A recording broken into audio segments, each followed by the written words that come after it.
వినడమే చాలా పుణ్యదాయకం. అంటే ఇది వినాలి అంటే కూడా ఒక యోగం అనేది ఉండాలి. కాసింత సమయం ఎక్కువ పట్టవచ్చు, అయినా కూడా ఈ చరిత్రను ఓపికతో సావధానంగా వింటే నిర్ధూత కల్మషులవుతారంటారు. అంటే హృదయంలో ఉన్నటువంటి కల్మషాలన్నీ తొలగిపోతాయి. తద్వారా నారాయణుడి యొక్క అనుగ్రహం మనం కోరకుండానే లభిస్తుంది. అలాంటి పరమ పావనమైన ఉపాఖ్యానం ఈరోజు మనం చెప్పుకుంటున్నాం.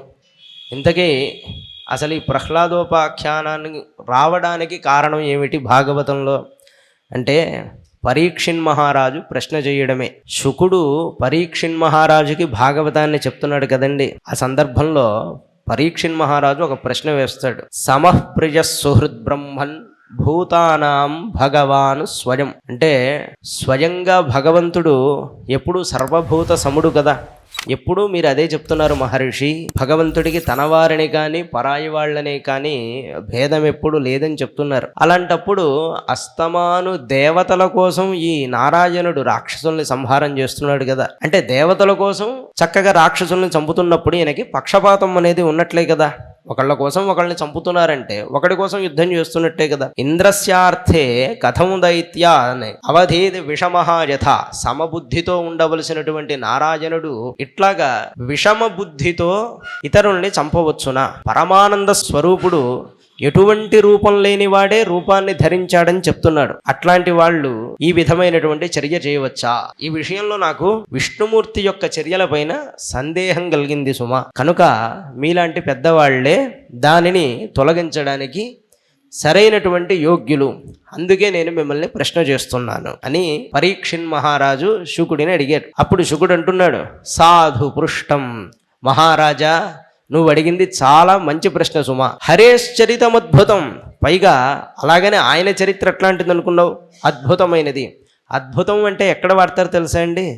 చారు అద్భుతంగా ఉంది, పప్పు అద్భుతంగా ఉంది అనకూడదు. అద్భుతము అంటే ఇంతకుముందు ఎవరి విషయంలోనూ ఇలా జరగదో ఇక మీదట ఇలా జరుగుతుంది అని చెప్పలేము.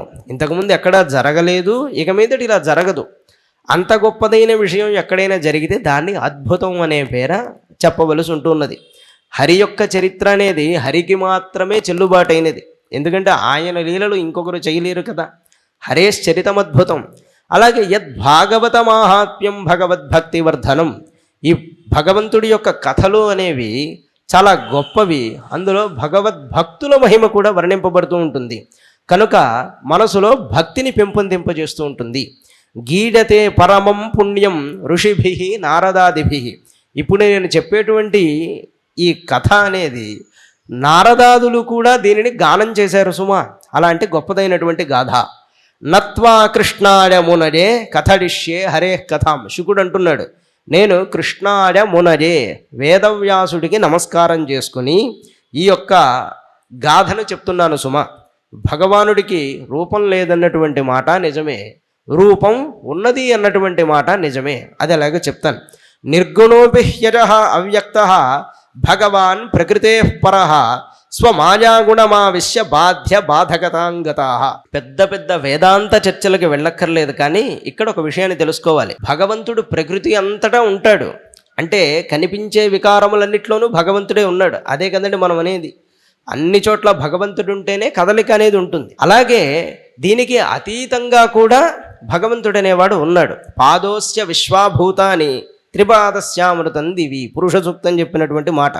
కనిపించేది విశ్వం మొత్తం భగవంతుడిలో పాదభాగం మాత్రమే. ఈ కదలికలు ఇవన్నీ కూడా వీటికన్నిటికంటే ఇంకా నిర్గుణుడై ఉన్నటువంటి స్థితి ఏది ఉన్నదో ఆ బ్రహ్మం మూడొంతులు ఉన్నది సుమా. అది అక్కడ వంతులోని వేసుకోక్కర్లేదు. మనకి కనిపించినది అనంతమైనది ఈశ్వరుడి లీల అని చెప్తున్నాడు. మరి అలాంటప్పుడు ఈ దేవతలు అసురులు అందరూ కూడా వీళ్ళు చేసే పనులు భగవంతుడికి అంటుతాయా? అంటావు.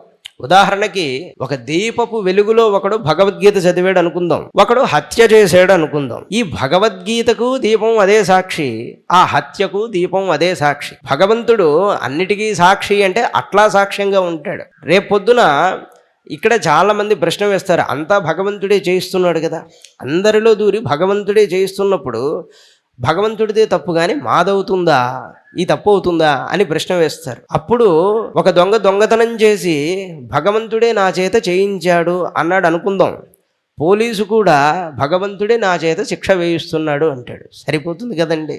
అంతా భగవంతుడే చేస్తున్నాడనే జ్ఞానం ఉన్నప్పుడు దొంగతనము ఆయన వల్లే కలుగుతుంది, శిక్ష ఆయన వల్లే కలుగుతుంది అన్న జ్ఞానం ఉండాలి. అలా కాక నీ విషయంలో దేవుడు వాడి విషయంలో కాదు అనే జ్ఞానం ఉంది అంటే నీ బుద్ధి పక్వం కాలేదు అని అర్థం. అలాగే భగవంతుడు కూడా అంతటా ఆవరించి ఉన్నప్పటికీ ఆయనకి ఏది అంటనప్పటికీ కూడా తన యొక్క మాయా ప్రభావం వల్ల ఈ దేవతలు రాక్షసులు పరస్పరం కలహించుకుంటూ ఉండగా ఆ మాయతో ఆ మాయని అంటి పెట్టుకున్నటువంటి భగవంతుడికి దీన్నంతా ఆపాదించడం జరుగుతూ ఉన్నది అన్నారు. అంటే మాయతో ఒక రూపాన్ని తీసుకోక తప్పదు. ఎప్పుడు పరస్పరం కలహించుకుంటూ ఉన్నప్పుడు ఇదిలా ఎందుకు జరుగుతుందో తెలుసా? దానికి కారణం చెప్పాడు. లోకంలో ఎల్లప్పుడూ మంచి అనేది ఉండదు సుమా. మనం అనుకుంటాం అంతా మంచి ఉండాలి ప్రయత్నం చేస్తాం, కానీ అలా ఉండడం అనేది జరగదు. ఎప్పుడూ చెడు ఉండడం అనేది జరగదు. ఇవంతా ఎలా ఉంటుందంటే ఒక సీజన్ లాగా ఉంటుంది అని చెప్తారు. వర్షాకాలం వచ్చినప్పుడు ఆ కాలంలో రావలసినటువంటి కృమికీటకాదులు, వృక్షాలు మొదలైనవి అప్పుడు వస్తాయి. అలాగే గ్రీష్మం వచ్చినప్పుడు అప్పుడు రావలసిన ప్రాణులు అప్పుడు వస్తాయి, అప్పుడు జరగవలసిన చర్యలన్నీ జరుగుతూ ఉంటాయి. అదేవిధంగా ఈ మాయ అనేది త్రిగుణాత్మకమైనది. త్రిగుణములంటే సత్వరజస్ తమస్సులు. ప్రకృతిలో శాంతమైనటువంటి ఒక అవస్థ కలిగినప్పుడు అందుకు సంబంధించినటువంటి జీవులన్నీ వస్తూ ఉంటాయి. అలాగే ఉద్రేకపూరితమైనటువంటి స్థితి ఉన్నప్పుడు తత్సంబంధమైన జీవులు వస్తూ ఉంటాయి. ఏ సంబంధమైన జీవులు ఏ కాలంలో పుడతారో ఆ కాలంలో వాళ్ళ కర్మలను అనుభవిస్తూ ఉంటారు.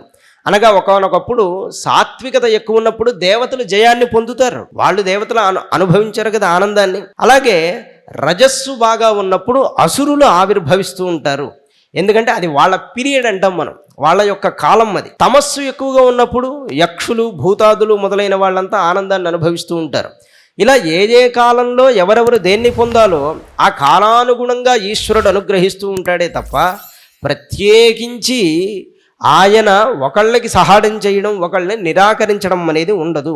అది వాళ్ళ యొక్క కర్మఫలంగానే వాళ్లకు అందివ్వబడుతూ ఉంటున్నది సుమా. పైగా విద్వాంసులైన వాళ్ళు ఇట్లాంటి వాడిని ఎలా తెలుసుకుంటున్నారో తెలుసా? కట్టెలో నిప్పు ఉంది అన్న విషయం మనం మామూలుగా కట్టెను చూస్తే తెలుస్తుందా? దాన్ని మథనం చేసినప్పుడు మాత్రమే దానిలో ఉన్న అగ్ని బయటపడుతుంది.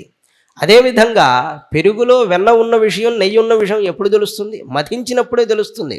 అలాగే వాళ్ళు ఆత్మారాములై వారిని మథించుకున్న వారై వాళ్లలో ఉన్న భగవంతుణ్ణి చూస్తారయ్యా. అదే జ్ఞాన నిర్మథనాభ్యాసాత్ పాశం దహతి పండిత అని ఉపనిషత్తుల్లో చెప్తారు.